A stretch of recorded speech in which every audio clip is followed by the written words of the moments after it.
masa-masa ketika saya kayak futur. Futur itu teman-teman artinya lagi lemah imannya. Mungkin banyak lalai, banyak main, sedikit manfaat. Walaupun ada juga banyak main, banyak manfaat. Itu mah tagline entah siapa akunnya gitu. Lagi futur nih ya, lagi futur. Lemah, ngerasa bangun tahajud kayak susah gitu. Ke masjid males, zikir gak khusyuk, tilawah Al-Quran gampang ngantuk. Jalan sama seorang teman saya yang dia bukan ustadz sama sekali. Bahkan dia ngakunya belajar ke saya. Gak tahu benar apa enggak. Yang sejatinya mungkin saya belajar ke dia. Lagi jalan, setelin tilawah Al-Quran. Yang baca saya lagi tuh. CD tilawah Al-Quran saya. Saya kan gak pernah mendengar CD sendiri. Pas diputerin itu siapa? Lah itu ustadz. Oh ya. Baca surat Al-Mulk. Tabarakalladzi biyadihil mulku wa huwa ala kulli syai'in qadir. Pas sampai di ayat-ayat tentang jahanam, tentang neraka, tentang apa, walaqad zayyana sama ad-dunya bimasabih dan seterusnya, dia nangis. Dia nyetir nih, dia nangis. Saya ketika ngelihat dia nangis, saya dapat hidayah. Jadi saya dapat hidayah bukan hanya dengan mendengar bacaan itu, tetapi karena dikondisikan oleh seorang teman, saya ngerasa, duh, Masya Allah ya, dia yang dengerin bacaan saya bisa nangis. Saya dengerin diri saya sendiri, nggak nangis. Kan ada masalah nih. Akhirnya saya jadi insaf. Insaf itu kemudian istighfar, astagfirullah, Allah saya kayak ada masalah nih. Mulai belajar dari dia, Pak, gimana sih kok bisa kayak gitu? Ustadz kan lebih tahu ilmunya mungkin, tapi kalau pengalamannya Bapak pasti lebih tahu. Rahasianya apa? Ternyata rahasianya emang dia orang yang nggak pernah dengar yang lain selain mendengar bacaan Al-Quran. Jadi buat dia bacaan Al-Quran itu benar-benar entertain buat dia. Oh, berarti kita harus lebih banyakin lagi dengerin Al-Quran. Kalau kita dengar musik sekali, berarti dengar Qurannya 3 kali harusnya. Baru masih agak-agak proporsional nih. Sehingga gampang kesentuh, hatinya itu mudah. Tapi pelajarannya tetap teman yang ngebawa kita kepada sesuatu. Ternyata triknya pertama, mengingat Allah itu kan bukan cuma menyebutkan Allah. Tapi ketika kita sedang dalam keadaan bingung, khawatir, galau, sedih, tertekan, panik, tiba-tiba teman kita mengingatkan kita kepada Allah dengan bahasa yang sederhana. Kalau bahasa sederhananya Al-Quran, la tahzan, innallaha ma'ana. Dan itu boleh diterjemahin ke bahasa yang lebih sederhana versi kita. Karena itu bahasa Al-Quran yang mungkin buat sebagian orang nggak dapat nih, karena mungkin nggak paham bahasa Arab. Jadi kalau teman kita lagi sedih jangan bilang, la tahzan dong, innallaha ma'ana. Apaan tuh lu baca Quran gitu ya? Nggak ngerti kan dia? Kita bisa terjemahin, udah tenang aja, Allah yang bantu. Tenang aja, Allah yang beresin. Tenang aja, serahin aja kepada Allah. Allah itu sebaik-baik kita nyerahin sesuatu. Ngomong kayak gitu tuh kena. Kalau timingnya pas kita lagi ngalamin satu masalah. Terutama masalah-masalah kayak masalah rezeki itu paling bikin kita sering panik, kehilangan sesuatu, ditipu orang, segala macam. Kita bilang, udah nggak apa-apa, nanti Allah ganti yang dengan yang lebih baik. Allah yang ganti gitu, Allah yang ganti. Tenang tuh jadinya, karena kita sedang mengetuk kembali imannya di saat dia sedang butuh-butuhnya iman itu. Dan itu butuh teman yang bisa mengingatkan kita. Sehingga Nabi bilang, ciri-ciri teman yang baik itu adalah kalau kita ketemu dia bikin kita sering ingat Allah. Dia bikin kita sering ingat Allah. Coba teman-teman renungkan nih, coba dihitung-hitung. Kita kalau ketemu teman ngomongin dunia berapa sering? Terus ngomongin Allah berapa sering? Kan jarang banget kita ketemu teman ngomongin tentang Allah kan? Dan kayaknya nggak tahu juga bahannya mau ngomongin apa tentang Allah. Kita ngomongin tentang Allah yuk. Ngomongin tentang Allah, apaan tuh? Kan bingung dia tuh. Maksud lo qul huwallahu ahad gitu, atau ayat kursi. Berarti kita belum terbiasa bicara tentang Allah. Nah ini yang harus kita coba latih pelan-pelan nih.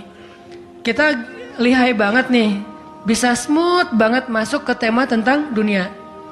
Bisa ganti-ganti topik dan semuanya tentang dunia, tentang kuliner, tentang kerjaan, tentang jodoh, tentang kuliah, tentang pendidikan, tentang apapun, tentang teman. Bisa dengan mudah dan seru gitu ngomongin tentang dunia teh. Dan itu bukan sesuatu yang dilarang memang. Cuman kok nggak seimbang kita ngomongin tentang Allah Subhanahu Wa Taala. Coba kita belajar cari teman yang udah sefrekuensi dulu. Arti sefrekuensi bukan sama-sama udah baik, sama-sama udah niat pengen memperbaiki diri. Sama-sama udah punya tekad kita pengen hijrah nih. Lagi-lagi bukan merasa diri kita lebih baik dari orang lain, tapi yang udah sefaham supaya nggak banyak perdebatan. Ajak dia ngobrol tentang Allah pelan-pelan dan secara bertahap, nggak bisa langsung ngejos. Nggak bisa langsung, coba lo sebutin rububiyah asma Allah yang 99 apa aja. Itu mah cerdas cermat ya. Tapi kita ngomongin Allah tuh baik banget loh, kemarin gini. Allah aja yang diomongin. Sehari minimal kita ngomongin Allah itu sekali deh. Dan sekali itu jadi obrolan, bukan cuma mention doang ya, tapi obrolan gitu. Jadi diskusi. Sekali aja sehari dan gak harus lama, mungkin cuma 5 menit. Kalau kita gak bisa ngelakuin itu secara spontan, gak apa-apa di setting. Kita ketemu sama teman kita bikin kayak program gitu. Kita kalau ketemu pokoknya harus sekali sehari ngomongin tentang kebesaran Allah. Coba digituin. Makin sering itu makin akan nanemin satu belief faith di dalam hati kita. Sehingga ketika nanti kita ada masalah diketuk rasa iman itu cepat baliknya. Berarti kita harus cari teman yang mau menasihati kita, bicara bareng kita tentang kebesaran Allah. Dan itu yang dilakukan Nabi Musa dengan Nabi Harun ketika berdakwah yang Allah sebutin di surat Toha. Nabi Musa mau berdakwah kepada Fir'aun, minta teman supaya bisa mengingat Allah ketika lagi dalam keadaan marah. Soalnya Musa tahu, Musa itu orangnya marah. Kalau udah marah ngeri. Harun orangnya kalem, woles. Sehingga butuh seseorang yang bisa menahan amarah dan emosinya Musa. Sehingga kata Musa, ya Allah beri saya seorang teman yang bisa mendampingi saya dalam dakwah, yaitu Harun. Kay nusabbihaka katsira wa nadhkuraka katsira, supaya kami sering bisa mengingat engkau. Artinya kalau Musa sendiri marah, lupa sama Allah. Tapi kalau ada Harun, Musa istighfar, astagfirullahaladzim gitu. Begitu juga nabi kecil, ada 2 orang nabi kecil sepupuan. Siapa dia? Isa dan Yahya. Nabi Isa dengan Nabi Yahya. Anak kecil 2 orang nih, dua-duanya keren, dua-duanya soleh, dua-duanya ganteng, dua-duanya idola, selebgram lah di masanya. Pokoknya luar biasa nih 2 orang cowok. Anak usia, kalau nggak salah Yahya waktu itu umurnya udah sekitar 10 tahun, Isa baru lahir, berarti beda 10 tahun. Pas mereka ABG beda 10 tahun tapi nyambung ngobrolnya. Pas mereka jalan kemana-mana berdua tuh, yang satu orangnya gampang tersentuh nangis, yaitu Yahya. Yang satu lagi orangnya tegas, yaitu Isa. Sehingga kalau Isa lagi marah, Yahya yang mengingatkan Isa, tenang. Akhirnya tenang. Pas Yahya terlalu kayak baper gitu, aduh kasihan. Yahya itu kan orangnya kasihan, gampang kasihan, sehingga jadi agak-agak kurang tegas. Kata Isa, nggak bisa gitu dong. Akhirnya diingatkan. Nah ini pentingnya teman. Nabi aja butuh teman. Kalau kita mau kepo dikit nih, kenapa sih Rasulullah memilih Abu Bakar untuk nemenin hijrah? Kenapa nggak Umar gitu, supaya aman? Hijrah bareng Umar, siapa yang berani ngejar coba? Umar berdiri depan Ka'bah. Ya ayuhan nas, ya ma'syara Quraisy, wahai manusia, wahai orang Quraisy, fa'lamu anni muhajir.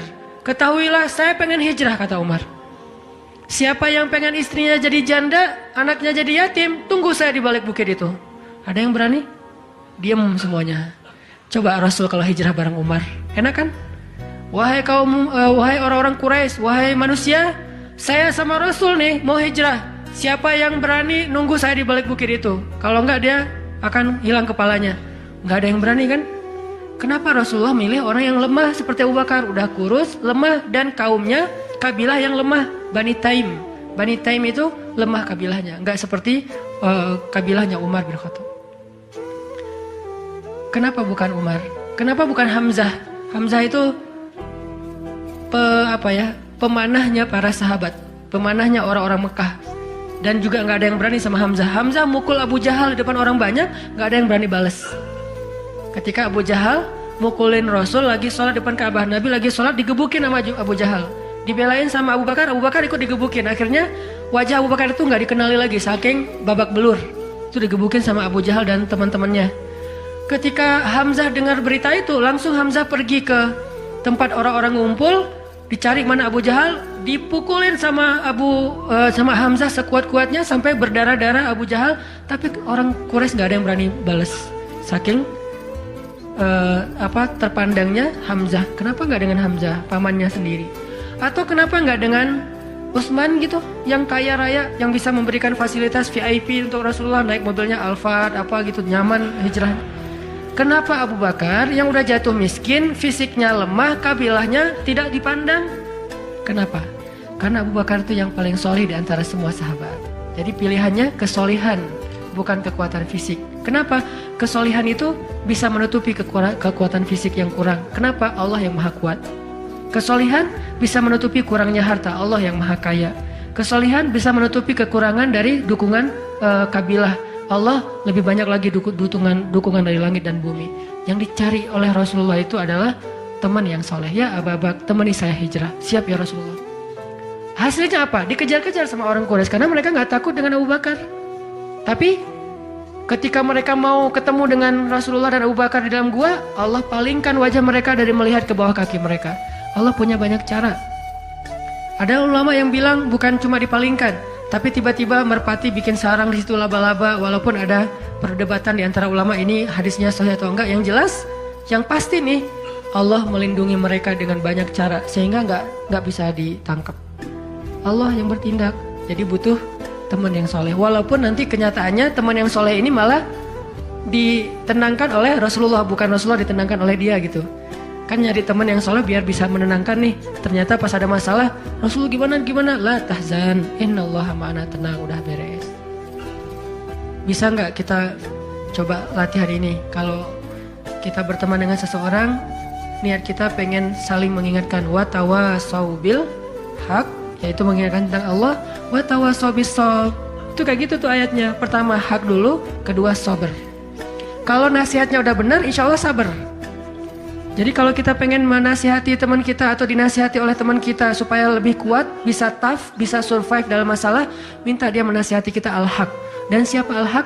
Allah Subhanahu wa taala. Wa tawasau bil haq artinya saling menasihati dengan nama Allah.